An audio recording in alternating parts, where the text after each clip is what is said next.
What's going on, everyone? First of all, let me take a moment and thank all of my channel subscribers for helping me get to the 500 subscribers milestone. This is truly incredible, and one of the happiest moments of my life is the milestone. No small thing. Thank you, thank you, thank you. I cannot stress enough how much this means to me and how thankful I am for every single one of my current subscribers. You're really what makes my channel go. Here's to the next milestone of 1,000. For those who are new to the channel, I build dioramas of my favorite scenes from my favorite movies, TV shows, and video games. And for this video, I built a diorama based on a fan rendering that I found from a Screen Rant article that I saw on Reddit. And the rendering is Boba Fett escaping a Sarlacc pit. And I wanted to make sure I got this done just in time for the premiere of the Book of Boba Fett show. I'm super excited for this show. I really enjoyed the Mandalorian series, and hopefully the Book of Boba Fett is more of the same as in terms of quality and entertainment. So without further ado, I hope you all enjoy. So to start my build, I used a 3x5 IKEA frame and pretty much gutted it, removed all of its innards, and essentially used it as the frame to the diorama. Next is me drawing out the rims of the Sarlacc itself as it kind of comes out of the sand. So my first hack at carving out the Sarlacc as it try to get it to look like as though it's emerging from the sand was using a box cutter, and this got rather messy fairly quickly. I mean, really messy.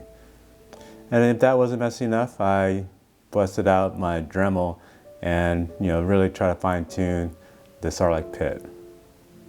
Make sure you're wearing your mask. Next, I mixed up some plaster with some water and applied it very generously on top of the whole thing. I wanted to give it a more natural desert terrain look.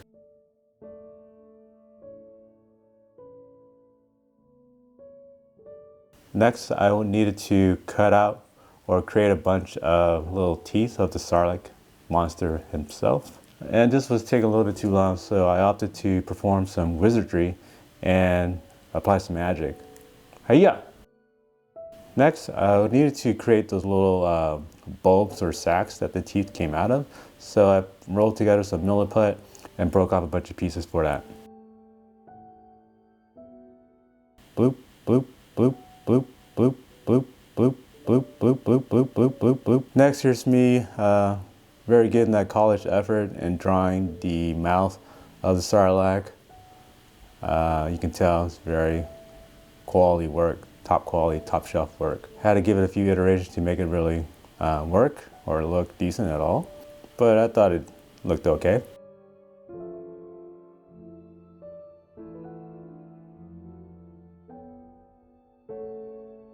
Onwards, here's me using some aluminum wire and aluminum foil to provide the skeletal structure of the tentacles of the Sarlacc monster.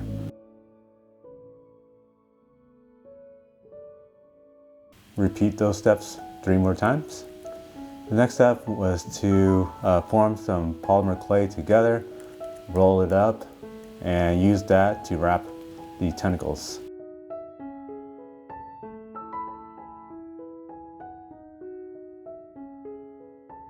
Repeat that 3 more times. Now I wanted to make the tentacles a little bit dynamic, and what I did is I added these little grooves along one side, kind of give it like kind of a serpent look.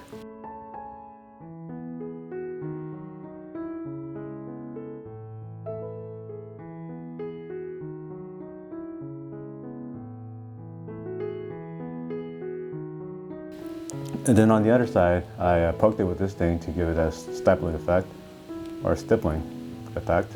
Thought it turned out pretty good. Did that three more times. Now onwards to the initial base coat, which looks pretty much like the identical color of the polymer clay. So I don't even know why I bothered doing this, but it had to be done, I guess. Repeat that step 3 more times. I then used that same paint to apply the base coat of the scene, and the idea here is to make sure that the scene or this desert area have the exact same color as the Sarlacc, as the Sarlacc used that as camouflage as it emerges from the sand. Wasn't quite happy with the color for our initial coat, so I gave it a second coat. Looked a little bit lighter, and this is a lot better in my opinion. Now on to the Boba Fett figure. This figure is 3 3/4 inch scale, and I was quite impressed with the overall quality. It came already distressed, came with a rifle. I didn't use a rifle, but it overall looks pretty good. Now to make it look even more distressed, I had to wash the black paint. Not sure if it really did anything, but I think mentally, I like to think it did, but you tell me. I also added a dry brush of rust paint along all the metal parts of his armor, and I actually think this looked pretty good. Now, for the scene, I needed to give it this effect as though Boba Fett was suspended in midair, in flight, out of the Sarlacc pit. So what I needed to do is drill a hole to stick this little aluminum wire and use that as the skeletal structure for Boba Fett to essentially be suspended from. And what I'm going to do is attach that aluminum wire to the back of Boba Fett's jetpack and adhering some super glue to make sure they stuck together.